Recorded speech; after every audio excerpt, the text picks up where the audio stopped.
Hmm. Hmm. Hmm. I'm just looking for a scrap. Fresh and buds now. Fresh and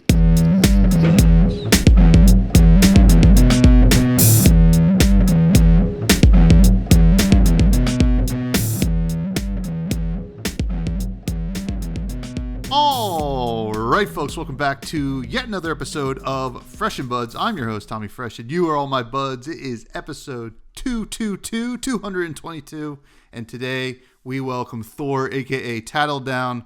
Welcome to the show, my friend. I'm excited to talk about some dark horses, which, I know you're a fan of. I'm a fan of. Is it going to be the weekend for it? We don't know. How you doing?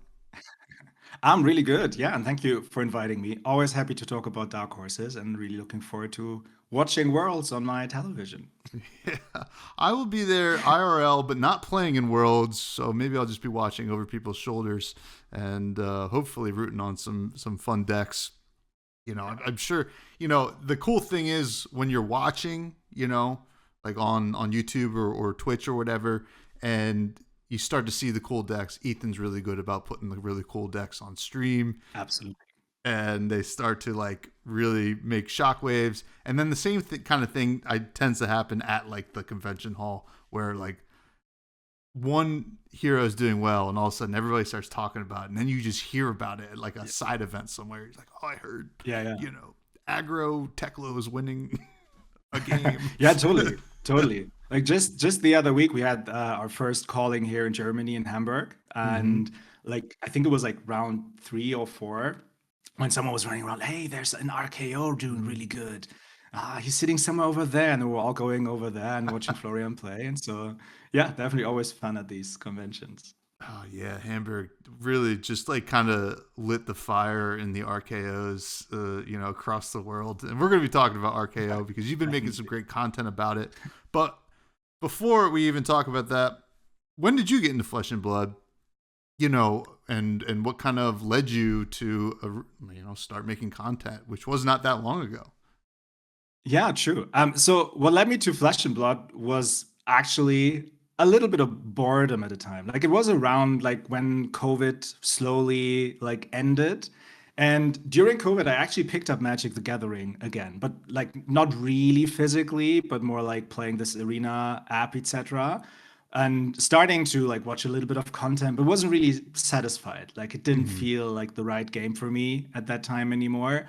And yeah, then I think I just like stumbled upon some posts on social media about Flesh and Blood and like some local store in Germany traveling over to Greece to get some decks and like some crazy story. But that interested me. And then I ordered 2 Blitz decks as well. I think it was Prism and Chain. So the 2 easiest Blitz decks to learn. And then I convinced my wife, who she loves games, but card games is definitely not her jam, like not at all. But like because she's my wife, she said, "Okay, like I'll play with you once." She actually beat me, and afterwards she said, "I'll never play this again with you. You need to find other people." And so, yeah, that's when I started like looking into like different deck lists and starting to explore the community. Traveled to my first armory, which actually like I live close to Hamburg, which is a larger city in Germany, but I had to travel to a smaller town like 150 kilometers away because there was still no community in Hamburg at that time. And that was how I slowly got started with Flesh and Blood. And now, I mean, you can see it behind me. I'm all in. Like here in my basement, everything's plastered with Flesh and Blood. So yeah, it's consuming my life to some extent. Yeah, well, I can relate to that, which is, it's awesome because, we get to meet more like-minded people who love this game. Now, it's kind of crazy. You mentioned that Hamburg didn't really have a community initially, and then all of a sudden, flash forward to this year, they're getting a calling. And from what I know, Germany getting these large scale events is kind of a big thing in general because to my knowledge, Germany typically wasn't allowed to have card game tournaments with like cash prizing and stuff like that. Yeah. Can you speak to that at all? Yeah, and that's still correct to a large extent because Flesh and Blood is one of the only games that is allowed, to my knowledge, right now. Because technically, like every game that you play where you can win money from falls under the gambling law.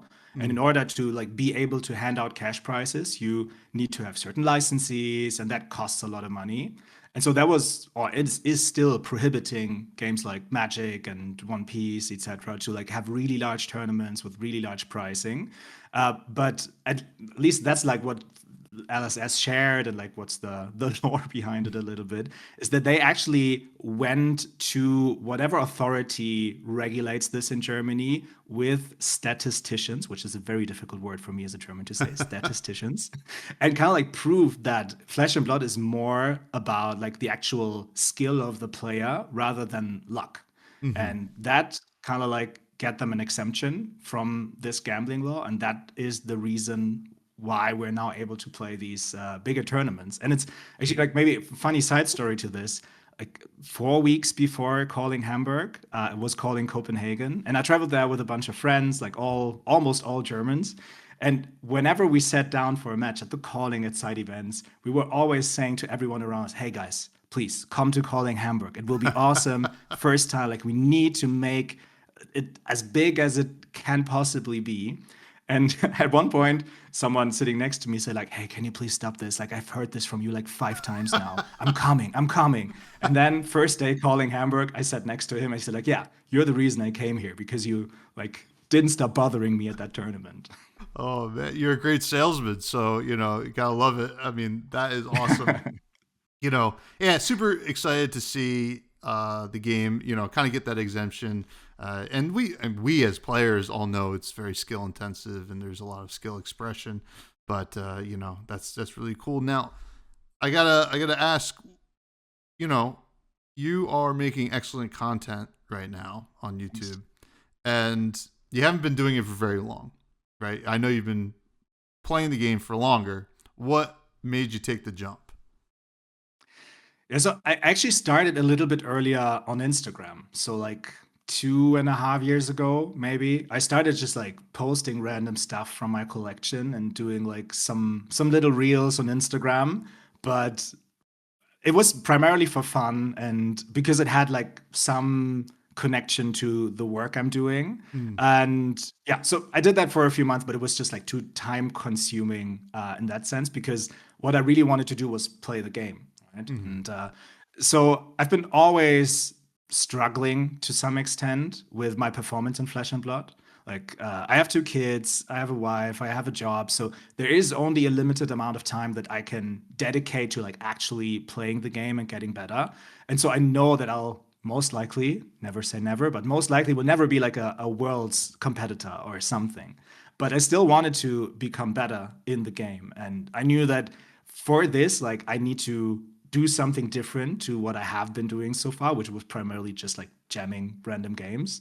And so I decided, okay, like I'll start recording my videos and start reviewing them. And because like I said, it's partially related to like the job that I'm doing, like the editing of videos, to at least to some small extent. And so I thought like, hey, why not? Like maybe this is something that someone can find useful. Because personally, like when I want to relax, I often watch like other people play Flesh and Blood on YouTube, on Twitch, or wherever. But there are times where I just don't find the content that I want, which is people actually talking through the lines that they are taking, and not only like uploading a video without like any voiceover or whatever. And so I thought like, hey, I combine this, like I review my games, I talk through my lines, and if that at the end helps someone else, or we can have a discussion based on them telling me that I took a suboptimal line, why not? Like that's a win-win situation. And that's how this got started. So I just like created the first video, uploaded it. It immediately got like at least a little bit of traction, and then I thought, okay, like why stop here? And yeah, so I continued doing this, and at least like for the last couple of weeks, I've been trying to like, yeah, mix up a little bit of content, right? So first it was like only gameplay, me talking about the games, etc. Then I did like the first 2 deck tags, and now I had like this deck list comparison between RKO decks, because that's also something that I've been struggling with, like deck building. So how can I analyze like the good decks and what's the one to pick? Yeah, and so that's how this came about. So primarily for myself, but then yeah, luckily it appealed to some other folks as well. Yeah, well, I gotta say, it definitely appealed to me. That's Right good out to the hear. gate, I will say that, I played a lot of different heroes during ProQuest season, and I was like, I really like RKO, right? This is just such a cool hero.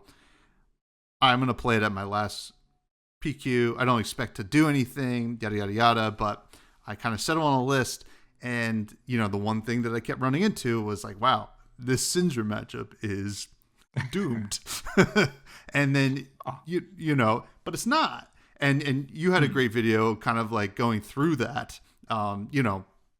Still a tough matchup for sure. I mean, Syndra's a whole nother story. So like kind of seeing that and that was very helpful. I made semis at the ProQuest. I'm like, okay, there we go. I didn't run into any Syndras, but I was prepared for them. But you were prepared, yeah. But it's very cool. Now, the RKO content, which is, you mentioned the deck list like comparison. Really loved that video as well. There's a lot of things going on with that hero, and I'm wondering, do you think that we still have a lot of space to explore with that hero in terms of deck building? Because I totally understand the deck building is the hardest part of this game sometimes, because like you can look at these decks, you're like, it seems like it's on rails, but it's not really. Yeah, 100%. I mean, how long has it been since Super Slam was released? Like, was it already 2 months? I don't know. It feels like it's just been a couple of days. And so, I mean, we're super early in like exploring all of the heroes in that set. So yes, there's 100% still so much room for deck building in RKO left. I think as a community, we've kind of agreed on like the staples that need to be in there. But if you look into the list that I've added to my video there, right, from Clément, from Ethan, and from Ben, like they are very different to some extent, right? Focusing on very different things. And so I think there's just so much more room, but we need to keep exploring and we need to test different stuff. And also, obviously, it always comes down to personal preference as well, right? Like even if there are some suboptimal things, but if you like to play the lines, if you feel comfortable, if you know when to use these things, that also plays a big part into this. And I'm 100% sure there will be someone figuring this out. It will most likely not be me, I suppose. Maybe already at Worlds, maybe soon after. Maybe we see some more like cards in the next sets that we can use. That would be ideal. But I think RKO is a real deck and will compete to some extent in the next couple of metas. Yeah, I mean, it's kind of interesting. Unlike a lot of the other brutes, right? RKO doesn't really care about a lot of the traditional stuff. And there's like a whole world generics that you can look at, like, underexplored brute cards that just never really were there because they were in a 6 or whatever. And that is the coolest thing about him. Now, is there a card that you feel like you think that there's some potential there that maybe you haven't talked about in your videos that, you keep looking at it, like every time you're looking at your deck list, you're like, maybe I should try this out, or you have tried it out and didn't work? Yeah. So I think it's the whole list that Clément Pausi played for his PQ win, because I think it differs quite a lot from like 90% of the RKO lists out there. And it does some things differently, right? With the Battered, Beaten, and Broken and the Might generation, the whole Might package. I think there is something, because at times I would wish that RKO has a little bit more disruption, right? Yes, there's CNC. Yes, there is Pummel if you want to play it. But at times, right, especially against matchups like Syndra, if you can pressure them also with disruption and they can't play the turn that they want to, that's such an asset, right? And so exploring this maybe. So I think like I've primarily played Ethan's list from Mansand, and a combination of both lists. I think that is currently what I would wish for. I haven't figured it out yet, but yeah, somehow like this mid-rangey gameplay plus like a little bit more sprinkled in disruption, that would be kind of sick. Also, like a card that I would definitely want to explore more is Trot Along. I mean, it's a blue, it blocks 3, so that's already as much as it needs to do. But especially into later hands, when you can give your claw go again by playing it, because there are situations where you can hold quite a lot of cards in the late game, right? But RKO then struggles to translate this into enough damage, not on like a single attack, because I mean Mocking Blow is insane and Big Bully is insane, but like you want to go wider at times, and there are games that I've just lost because I rolled a 1 or a 2 or a 3 because that just wasn't enough to put enough pressure against my opponent. Then I lost. So that's definitely a card I want to put more focus in. Also because I have 3 EA Rainbow Falls that I just want to play in my decks. Well, that's a nice reason to play them. Yeah, no, TraddeldDown's really cool. I've been playing it in like Silver Age, RKO, like primarily. I mean, like that's just like where that card really feels amazing. But yeah, that's a cool one. One that I've been loving is Standing Order. I think that card. I'm always going to play a more defensive build of anything, I think. Yeah. And I look at that card and I'm like, well, you know, I could block for 5, get rid of something that's kind of clunky in your arsenal. And, you know, also if I want to send 6, it can be 8, you know, for 0. Or, Yeah, true. You know, so I think that's the beauty of the hero. Now, in terms of expansion slot cards, we're certainly going to get something at some point. I don't know if it's in the next set or the set after. I think both Tough Nut and RKO could use a little something, maybe Tough Nut a little bit more. What are some expansion slot cards you'd like to see for RKO in the future? Yeah, that's a very good question, but I think a few more cards that interact with the boo keyword or the booth activation, right? Because I mean, yes, we have Mocking Blow, yes, we have Big Bully, but that's kind of it. Like, yes, there are some more cards in like the reviled card pool that interact with being booed. But if you compare that to like the Liath list, for example, that did quite well at the Calling Sydney, there's so many interactions with like boo and them getting mites all the time. That's kind of cool. And I think that is a little something that RKO still misses. Like, yes, the hero ability with like being booed and generating the vigor, that comes into play regularly, but it can come in even a little bit more, right? You need to play like Rainbow Mocking Blow in order for this to happen like really regularly. So yeah, I would wish for that. For Tough Nut, and I've been playing a little bit of Tough Nut the last few days, and it's very fun. Yeah.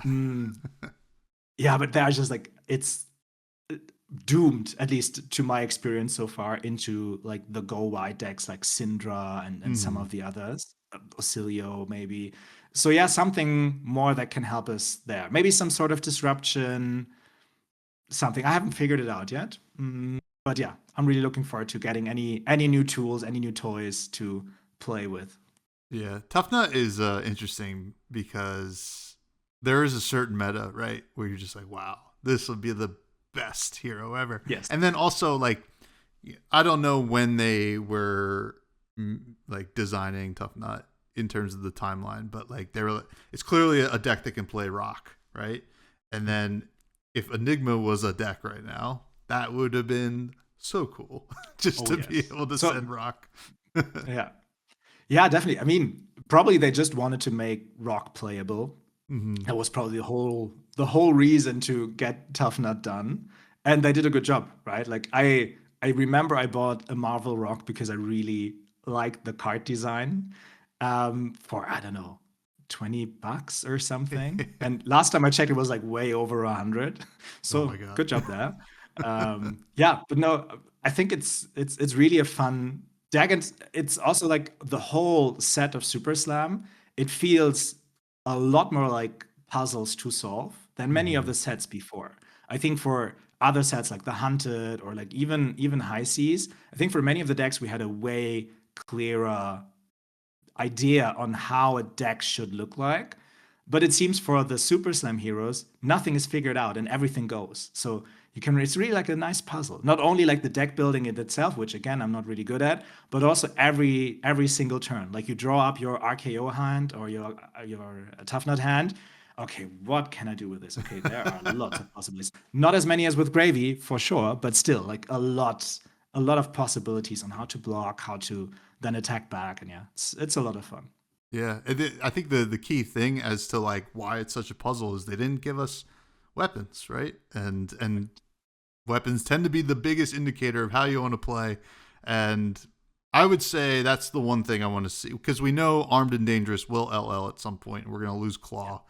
And I mean, we could be playing Ball Breaker or Mini Meat Axe if we wanted. in RKO, but I mean, Yeah, it looks Ball a little Breaker's bit a off. little bit better, but we will Yeah, see. and I mean, I think last time I checked on the website, it still said 3 question marks Mhm. next to RKO's weapon. So I guess there's something coming soon. Yeah, maybe if you've been booed, it gets go again. I don't know. Okay, we can, That would that be cool. Yeah, definitely. that'd be amazing. Now let's move on to the fresh faves. We're going to ask you a couple of your favorite cards in the game, starting with your favorite hero. And that has to be Levia, I think, because like she was the first hero where I really dived deep into, where I like engaged with the League of Levia, Ethan's Discord, like day in, day out. And probably still the hero to date where I have most games in. And I think you can see like from my YouTube channel logo, you can clearly see like the Shadow Brood vibes on the D. And so yeah, it has to be Levia. I'm a big fan of underdogs. That's probably also why I like playing Brute. And when I started playing Levia, which was a couple of maybe like 2 months before Dust Till Dawn hit the shelves. So it wasn't clear yet that there is like the demi hero, etc. But I just watched so many of Ethan's live stream and figured like, hey, this is actually really cool. Like maybe we can solve this underdog. And yeah, that's when I got addicted to her and then played her a long time until I just needed something fresh, and then dived a little bit deeper into the assassin class before now playing a lot of KO.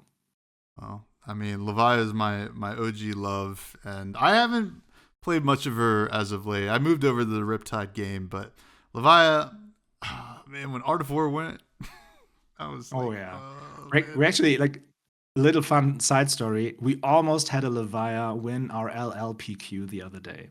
Oh wow.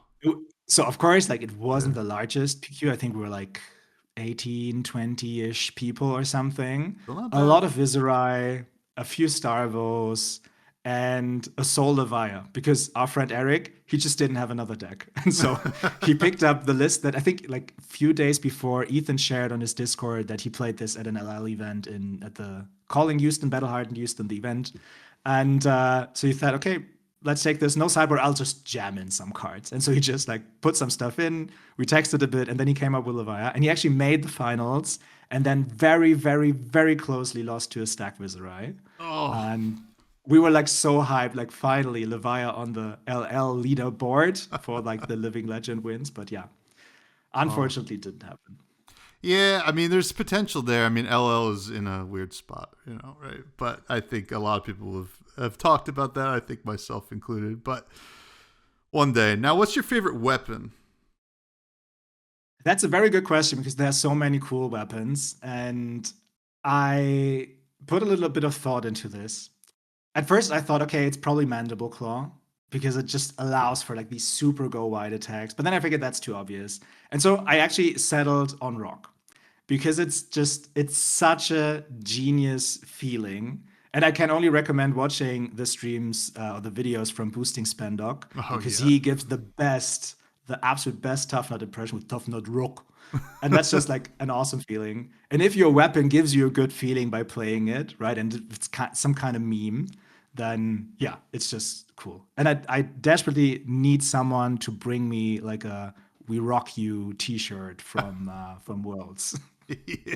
Yeah, Rock is awesome. Just so cool. So glad we can play it now. Yeah, yeah. um, what's your favorite equipment?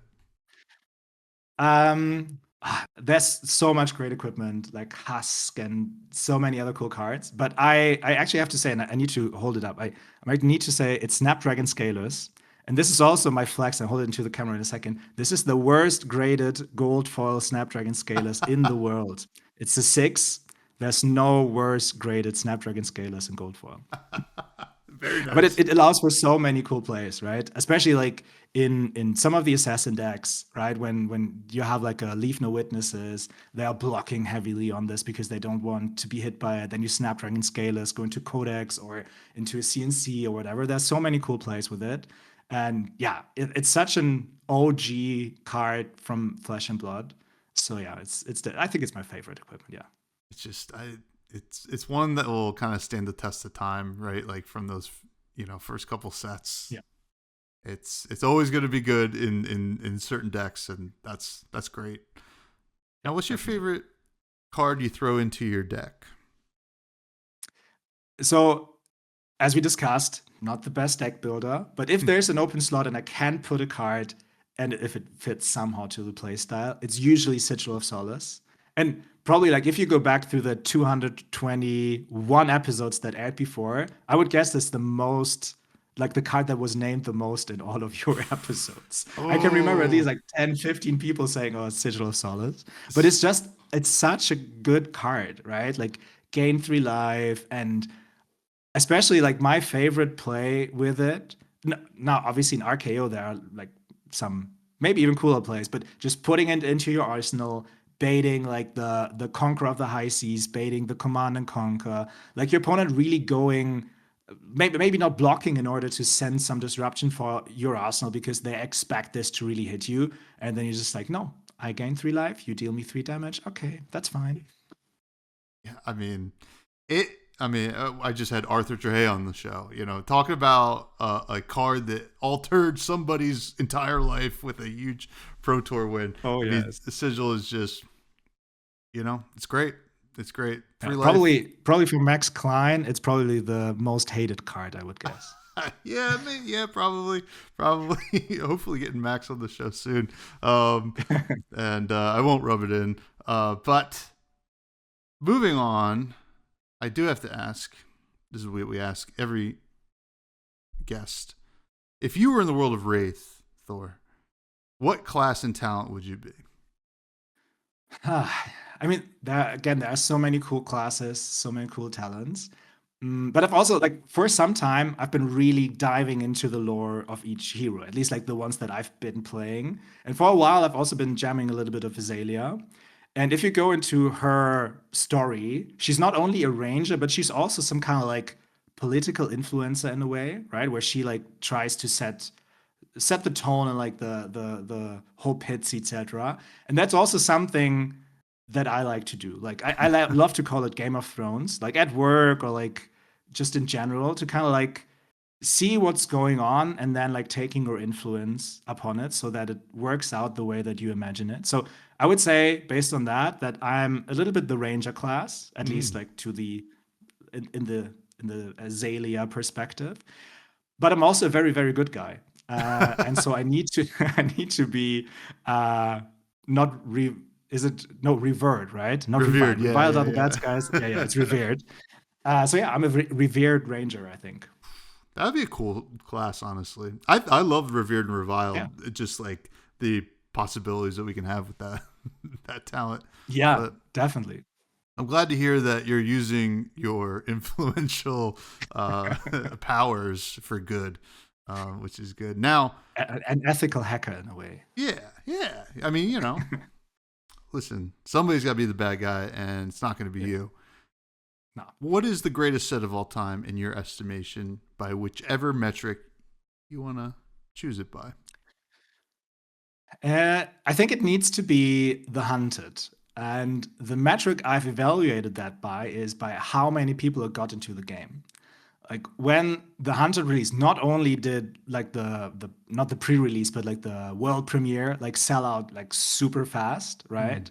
But also when I look into like our local stores, and yes, it was definitely like at least not printed enough, but there were so many people coming into the store, coming to our armories, reaching out to me because like we knew each other and saying like, hey, this game looks really cool. Like, what's these Arachne people doing? And like, who's Syndra? And like people were really excited about this because I think it hit a nerve, at least here, like in Germany or in Europe altogether.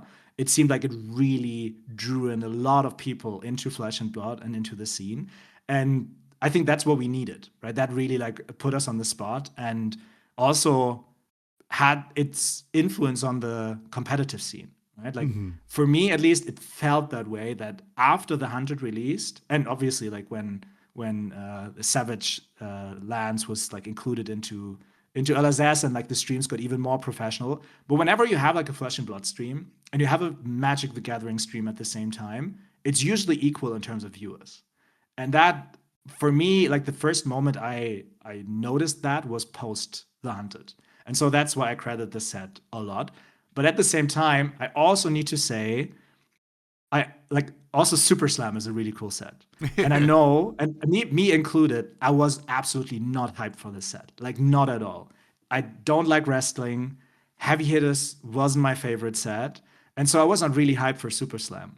But now that I started to play a bit of Tough Nut, a bit of RKO, looked a little bit into Lyeth, I really get the vibe. Like when you play a reviled hero, you actually do revile things. You do mean things to the other, right? Getting booed, pushing your attack into like crazy, absurd numbers. And then, especially as Tough Nut, it feels like you actually don't want to fight. Like you want to get unharmed out of the fight, and then accidentally you hit someone over the head with your big rock, and it has really increased in my standings quite a bit since I started playing the heroes. Well, you know, I mean, well, all those answers are very interesting because first, the Hunted, and like, correct me if I'm wrong, the world premiere was Prague, right? Oh, Hunted, yes. Yeah. And so, you know, it's funny to hear your perspective on it as really getting a lot of people amped for the game. But, you know, maybe just like Europe was really excited for that. Where I look at a set like High Seas, Pirates was very, very popular here in North America. So, you know, kind of two different perspectives. And then the Super Slam thing as well. I wasn't super hyped on it either. And I'm not into wrestling, and I think maybe because I think when you actually look at it, doesn't actually look at the actual cards, I don't really get the wrestling vibe, right? You know, and I think it was maybe just a little bit of a miss on the wrestling stuff, and maybe that's why we like it, or maybe we just didn't know what we liked. Yeah, but at the end, as long as the play experience is great, and I mean, at first everyone was kind of like shitting on the heroes, right? Mm-hmm. Like maybe, oh god, what's the Guardian's name? The female Guardian's name, Pleiades. Yeah, like maybe she was like a little bit hyped, but every other hero was like, no, I don't think that's viable. And now, if you look on Talisha, like everyone's playing RKO, everyone's trying to play Lyeth, everyone's playing Pleiades. Maybe Tough not so much, but I think it has really grown in people's perspective over the last couple of weeks. Yeah, it certainly has, and yeah, when like that Lyeth was doing well at Sydney, people were like, "Wow, like this is so cool!" And then you see Florian on that RKO in Hamburg, everyone was like, "Oh my god, this hero's actually good!" And that was we haven't seen, and we've seen some Pleiades, here and there. Tough Nut on stream, not as much. Maybe this weekend. It will happen. yeah, it definitely will because that hero's too cool not to show up on stream. Yeah. Now, Philly is this weekend. By the time you're listening to this right now, it might already be in the swing of things and you're watching it. And we know what the top of the meta is in terms of CC, right? We've kind of seen how the ProQuest season went. A lot of Verdants, a lot of Gravy, a lot of Syndra, then a smattering of other heroes, right? That are winning, right? There's a lot of heroes winning these ProQuests, but there's certainly, when you get to a tier 4 event like Worlds, things kind of narrow up and, everything kind of gets funneled to the top 3 or 4, maybe 5 decks. But we want to know what the dark horses are, right? Because, we like them. And it would be cool to see a dark horse, take it to the house. We're not going to talk about LL. I guess like Leviah would be an awesome dark horse to see do some crazy stuff. But let's start with RKO. This is a hero that probably is kind of fringe on the top of the meta. Has a great Verdance matchup, as well as like kind of like really just does like great value if they can disrupt the Syndra. I personally find some builds of RKO have a good Gravy matchup as well. What are your thoughts on RKO going into this weekend? As much as I would love to see RKO on top, making top 8, winning the whole thing, I don't think it's going to happen, unfortunately. Because you're right, like it has a good Verdance matchup in most configurations. But I think in order to have that, you need to give up some space and then ultimately can't bring the cards that you need in order to beat Gravy. and vice versa, right? So I think RKO is just like not in a position to be good against both decks at the same time. And that is like, as a dark horse, what you need. As a dark horse, you need to be good into Syndra, good into Gravy, good into Verdance, or at least like one of these needs to be like 50-50 and the other two like favored, ideally. And that's just not RKO, I think. And yeah, as much as it pains me to say, but I don't expect any top 8 matches to see from RKO. Maybe if that person's LL goes like really well, maybe that's an option. But purely on like RKO performance, I doubt that a person will make top 8 with it, unfortunately. Yeah, it What's is your tough. perspective on it? My perspective, I mean, I kind of agree. I think we'll see some doing well day one, right? You know, we'll definitely see them on stream if Ethan has anything to do with it.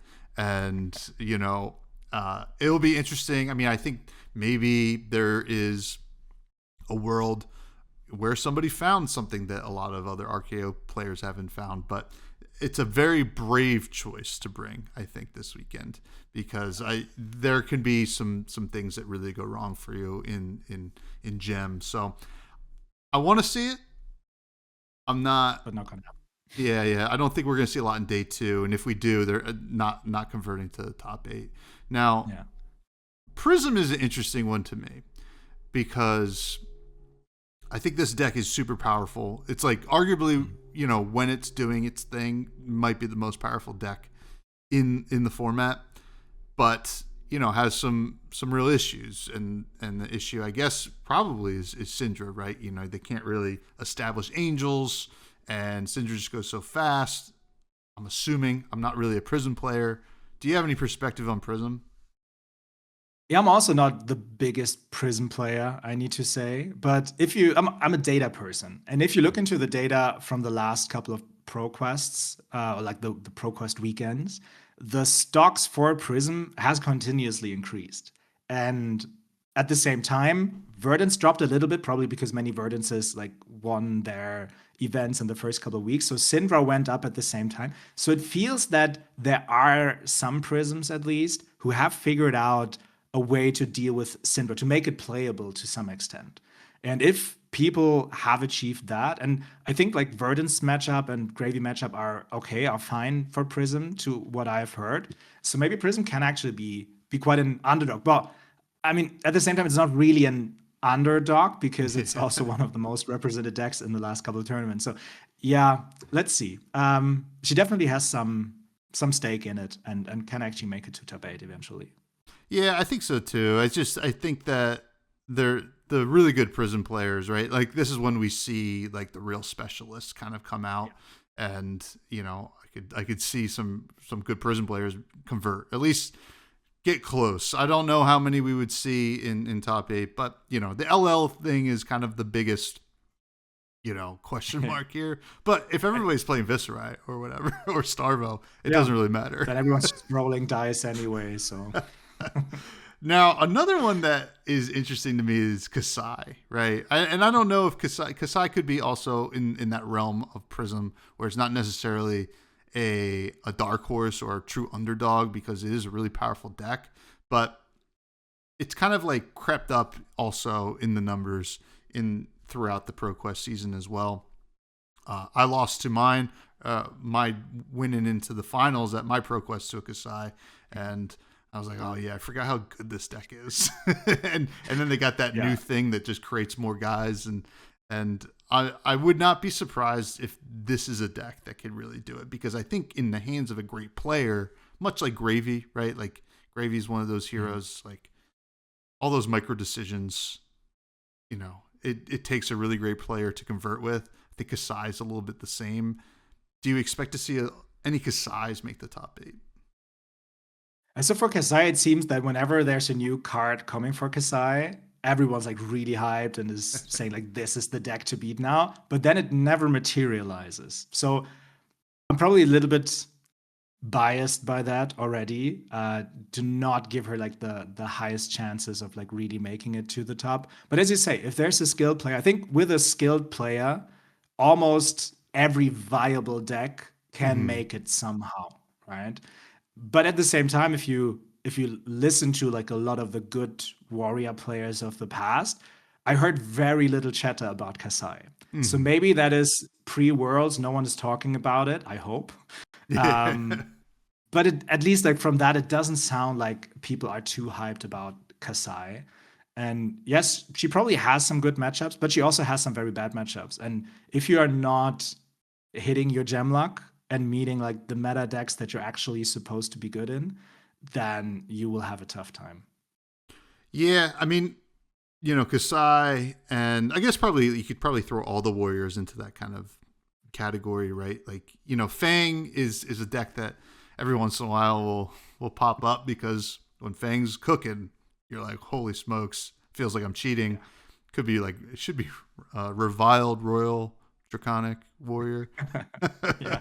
um, but and then Dorinthia just like every once in a while is just like, okay, still one of the best decks ever made. But moving on, Acilio's my deck to look at this weekend. Mm-hmm. I think that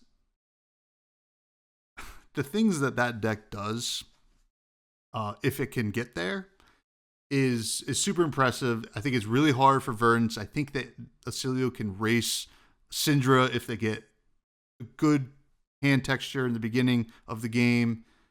Not really sure about the Gravy matchup, to be honest, but I really like Acilio this weekend. Yeah, it probably depends on how much the other decks are expecting decks like Ocilio. Because whenever I played against Ocilio, as soon as I brought a meaningful amount of disruption, Ocilio had a hard time. Yeah. And right now, I would say if like every Syndra and every Verdance and every Gravy just expect each other, like this triangle of death in a way, then yes, probably Ocilio has a good time playing into them, I guess. But I think as soon as someone expects too much Ocilio and they do bring the disruption that can actually hurt Ocilio's turns, right? Then it's going to be a tough matchup, right? Or there were also like at least in the pro quest that I was playing, there were some very arcane focused Ocilios running around. But as soon as someone had that knowledge and packed AB3, they did do nothing. Yeah. And so Ocilio seems, yeah, like if you have the knowledge of them coming and you prepare for it, then maybe they're not that strong of a pick. But yeah, I could see the triangle of death to just like board against each other and just expect this to be like 80, 85%. Well, probably not 85, but maybe 75, 80% of the meta. And then Ocilio could actually be a nice dark horse. Yeah, I think so. I mean, we'll see. That's the thing. I think they're all kind of prepared for everything. Probably. I mean, that's why we are here and not like playing in Worlds because we don't know. It's kind of funny. You're like, we're talking about like, well, if people bring disruption, then you're like, oh, well, Verdance has 2 really good disruptive Earth cards, and then Gravy has Conqueror of the High Seas. Like, okay, it might be a little bit difficult, but you never know. Now, Marionette. This is a hero that I know you have experience with. Yeah. This is a really disruptive deck that, every time I play against this hero, I feel like I'm surprised by how good it can be, right? This is definitely. It does. I think we kind of got into this like Slippy mode for a minute there, where it's like, oh, Slippy is the best assassin. And then you play against Marionette and like, oh, the tools here are just way better. And the amount of kind of flexibility. And I like that going into a big tournament where you can expect certain things. Would you be surprised to see some Marionettes make a run? I would be surprised if we don't see a few Marionettes making a good run. Because I think it's actually a very good deck again. It wasn't a few weeks ago, right? Because Florian was like way high, and that was, at least from my experience, just a very poor matchup. But I think it's fair to expect not too many Florians at the tournament. And Syndra, especially if you pack some disruption, can be a very good matchup for Marionette. Verdance is okay, especially with some disruption and like trying to raise her, bring some AB. And especially if you listen to like some of the better players like Kashi or Danny Rutkowski, like they've been talking about this the last few weeks on like the podcast and the YouTube channel. That's a very playable matchup. And Gravy is tough, no question. but it's also a playable matchup. And that's what we said like just a few minutes ago, right? If you have a good or at least like an agreeable matchup into these three, then I think you can actually make it quite far. And considering that the rest of the meta should be quite playable for Marionette, except for like maybe Florian. And yes, Guardians can be tough at times, but I think Marionette actually can do quite well. I definitely expect some to be like in the upper places, like in the top 16s. I would say there are 2. I would love to see that. I would love to see that. Now, a hero that a lot of people thought was going to be the best deck after Super Slam based on the tools that he got, but kind of is floating not in the middle, but a little bit above the middle. KO Armed and Dangerous. Right. This is no doubt a powerful deck. Always was. Yeah. Does it have what it takes, you think, to make a run here? Because it does have some good matchups up there at the top, but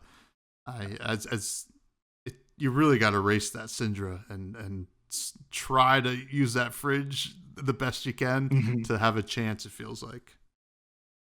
I mean, if you draw all 3 Blood Rushes in the first 5 turns, you probably win almost every matchup.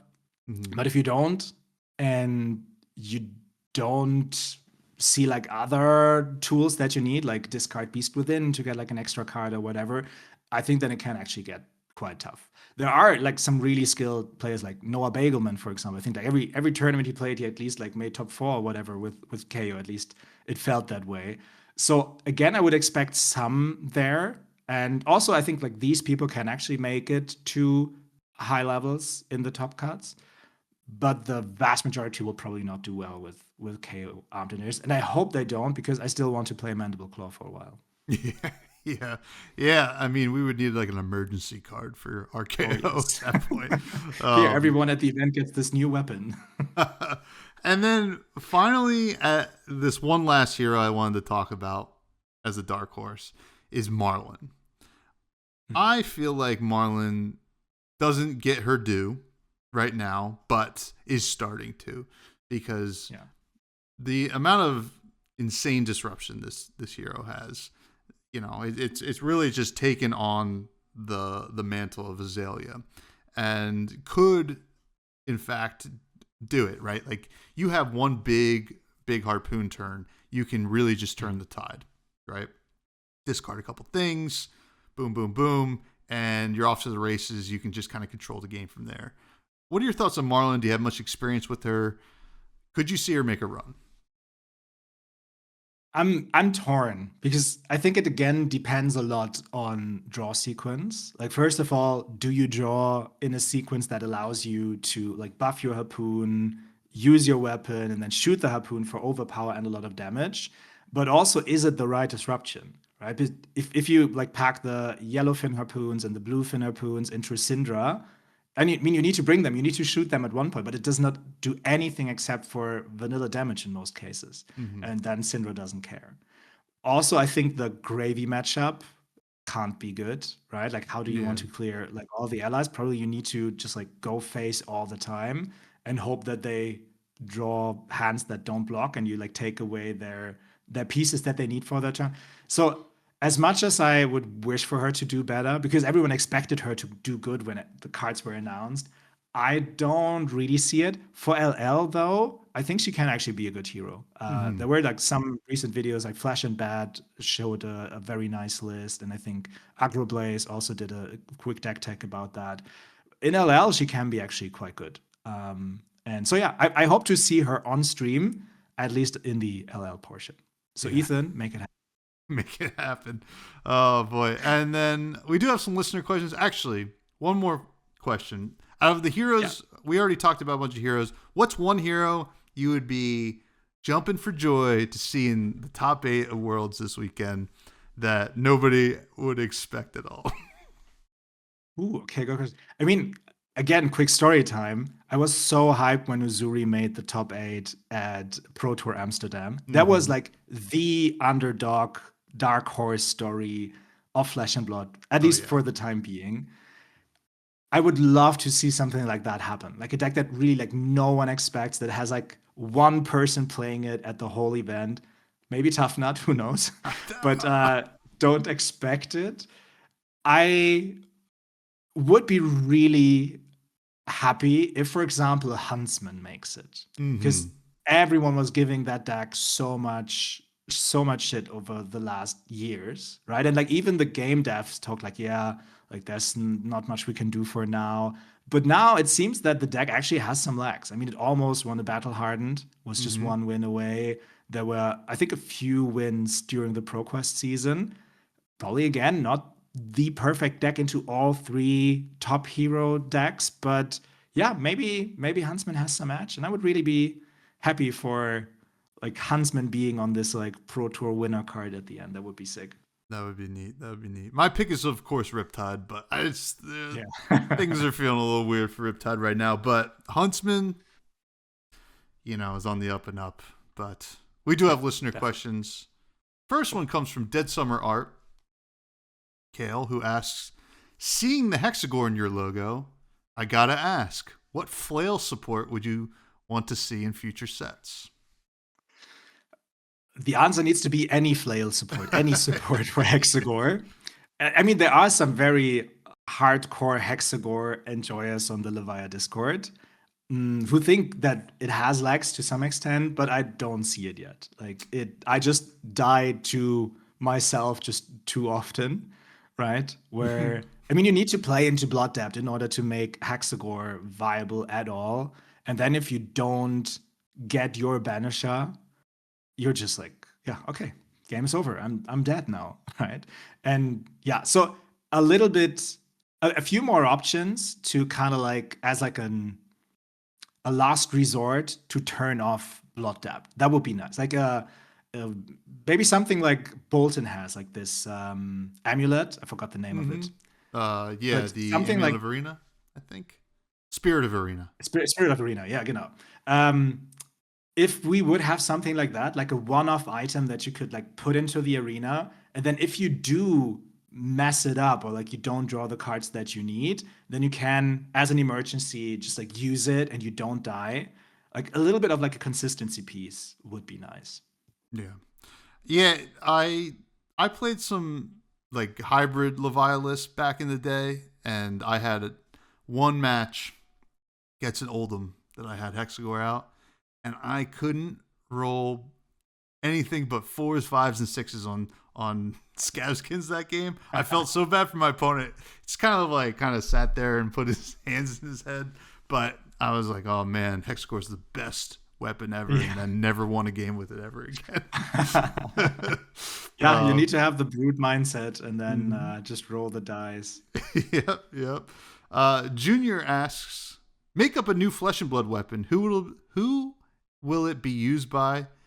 The type and the stats, bonus points for accuracy. So what I really like in terms of like card design is when it like fits the slots. So for example, the equipment suite that Olympia got, I really like that, right? Because it's like a painting of some sort, right? Because it like really fits the arm slot, the leg pieces, etc. So what I would love is to have Levia's claws. Like actually not mandible claws, but Levia's claws. So the shadow version of it. So that it really fits like the design of like the hero slot with like her arms to the left and right. And what it needs to be doing, it can be like some similar effect to what mandible claws can do, but it should have a one-off instant which says banish this, it counts as a 6. So again, like a consistency piece with which you can turn off Blood Depth if you need. But on the downside, if you do that, you play with one weapon less, or maybe with 2 weapons less, which can, like in the late game, be really tough then to execute, right? So it's also a toll on you. That would be really neat because it would help, but also would be kind of cool in terms of like play patterns. Yeah. I mean, just listening to you, you yearn to be playing Levia again. I could tell. Yes, I want to play her again. And like, when we were at Calling Hamburg, I played this match for Ethan's YouTube, right? Like a feature match where I played Arachne and he played Levia, and he beat me like very severely. And then he said, okay, next time you need to play Levia again. So I need to. Like, there's no way around it. I promised it now. Oh man, I love it. William from the Table Pit asks, "Who the frick made your logo? Holy heck!" Some person I found on Fiverr. I can send you the link. Well, they did a good job. But it was like my idea. Like I said, hey, please make the T a little bit like. And so actually, I sent him the Hexagore. I sent him a Shadow Brood card for like the edges and like the design, and also the like text box frame from Marionette. That was kind of like the basis for this design. Love it. I wanted to Love have it. both in like the Assassin world and the Shadow Brood world. Yeah, I mean, it makes sense. Who's next? Darth Prentice asks, aka Greg, who hopefully I'll be seeing this weekend if flights aren't canceled. What Flesh and Blood hero is the best dancer, objectively? Also, what's your favorite generic card? Bonus points if it blocks for 2. It will. So in terms of dancers, I think it needs to be new. Just from like her artwork, she looks like a dancer, right? And again, if you look into the lore, yes, it's like I don't know, like some kind of like feel good, relaxed tea house, what they have. But it sounds like there is dancing involved in that etablissement. And so, yeah, I think Nu is probably the best dancer, except for, and I forgot her name, the Bard hero that was part of the Melody. 4-player game box, Melody. She's Yeah. probably an even better dancer than Nu, but from like adult heroes, it needs to be Nu. Makes sense. And what's your favorite generic card? Yeah, favorite generic card. There are so many good generic cards, but I think the one card I had most fun with in my fab life was probably Coaxer Commotion, and it blocks for 2.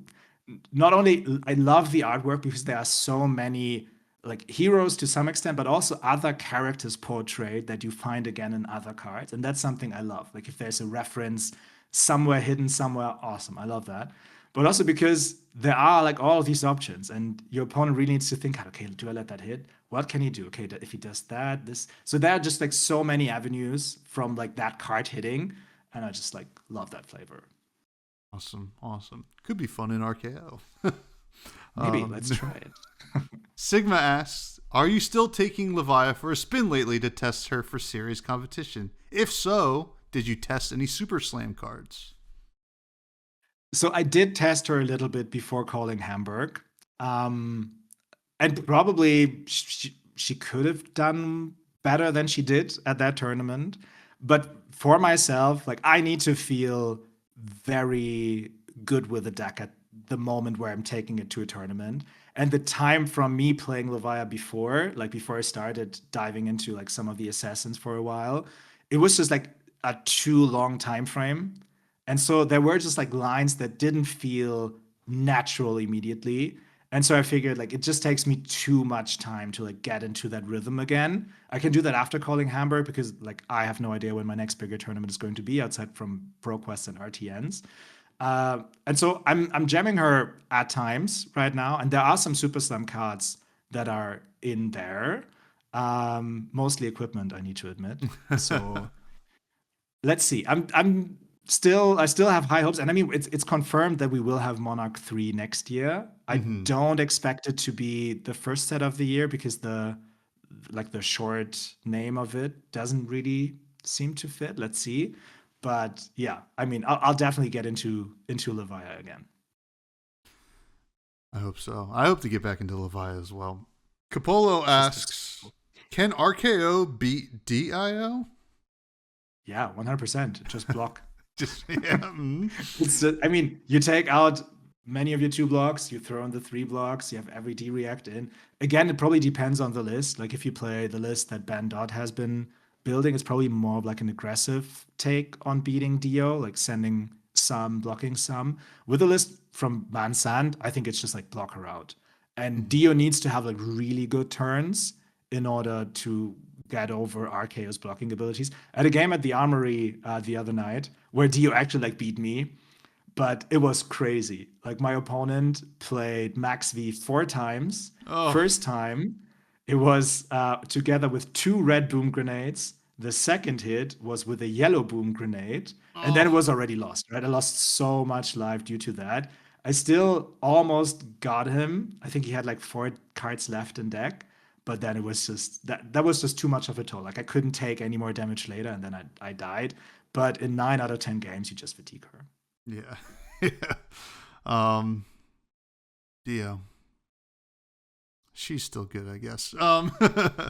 But she's cool. Yeah. We didn't talk about her, but yeah, she probably, we'll win some games this weekend. But Yeah, certainly. that's all the listener questions. For those who submitted them or don't know, you can submit them on the Buds Discord. It's in the show notes below. But Thor, you've been great. Love chatting with you. Have to have you back on. Nice. Probably when some Leviathan stuff comes out. But Oh, can you please plug everything you'd like to plug? Yeah, I mean, thank you for having me. Like, this has been actually something I was hoping to be invited to at one point, and so became reality. So thank you for that. And yeah, I mean, big shout out to the whole Flesh and Blood community. Maybe as like a closing story, but it has some like sad connection. But like this game really means a lot to me because it has helped me through some like really tough times. Like about 2.5 years ago, like we lost my father-in-law very unexpectedly, like from one day to the other. It was just a month before my second daughter was born. And so we were like in a very tough place. Then obviously it was a lot of joy because my daughter was born. And fun fact, on the same day in the same hospital, good friends of ours actually had their second baby as well. Oh, Like wow. just hours before us. And so it was the talk of the hospital, like, hey, do you know, like two best friends got their kids together. Really fun. But then again, moving into sad things, he got diagnosed with cancer like a month later and just died last year from it. Shortly after his son turned one, which like was horrible and horrific. We're all in a better place now, but really to get to Fab again, Flesh and Blood and like the whole community has helped me so much to just like disconnect. And I think many people can relate to that, right? You get home, you had a shit day at work, had a tough time with someone, and then you can rant about stuff on the Discord. You can just go on Teleshop, jam some games. You go to your local armory, meet some friends, open some packs, draft, whatever. But it's just like such a great spot. It's such a welcoming and nice community. So big shout out to everyone who's listening this because you're playing Fab, obviously. And yeah, that's been great. Apart from that, big shout out to my local folks here in Hamburg, especially to the Pitch Devils, our little small up and coming team. Let's see what we can do at one point. Yeah, and big shout out to you, Tommy. Thanks for doing this for such a long time already. Oh, no, I appreciate it. And, I got to echo all your sentiments about this community and this game. It's great. Very sorry to hear about the sad stuff. I would say anybody who has the opportunity to do any kind of fundraising, or I do a 5K race every year for the Children's Hospital of Philadelphia. Raise money for childhood cancer. So hearing that makes me very sad. A friend of mine, baby, also got diagnosed with leukemia. She's doing okay now, thankfully, but it's a terrible thing. So if anybody has the opportunity to help with that, I would say you definitely should because it's terrible. But Yeah. I guess yes. I guess I'll plug my stuff. If you see me at Worlds, definitely say hey. Like, comment, subscribe. My YouTube, Thor's YouTube, Bud's Discord, Blue Sky, my other podcast, Fresh Juice, I do with my cousin. That's weekly as well. It's about indie video games. And then the Patreon, I've been cooking up some stuff. We have a new Talishar sleeve on there. And then a bonus episode that's just me rambling every week. And you can check that out. But finally, always like to talk about food. What's some food you want to shout out? Maybe some local food? Maybe some food that you're craving? So some local food that when you are in Hamburg, Germany, that you got to try is Franzbrötchen. And that is like dough with cinnamon and lots of sugar in like a specific form. And that like up until like 5 years ago, you could only buy this like in Hamburg and like in the surrounding areas, like 100 kilometers every direction maybe. But now, wherever you go in Germany, like to Munich, to Stuttgart, to Berlin, you always find that like bakeries do have Franzbrötchen because it's still like one of the best baked things you can ever get. And if it's like if it has like a lot of cinnamon and sugar in it, and get like this really smushy feeling, it's just like awesome. And there are bakeries specialized into this who only sell Franzbrötchen in like 50 different variations. So when in Hamburg, hit me up. I can tell you where to get the best. All right, sounds good. It sounds good. I'm gonna try to pronounce it. Flanschbluken? No, Almost Franzbrötchen. That's a very German word. Like it has very hard vocals. Yeah, definitely. But sounds delicious. Cinnamon sugar. What's better than that? Best combination. Yeah. We don't have time for Charmer, but I'm sure we'll get to him eventually. Thank you, everybody. Enjoy Worlds. Stay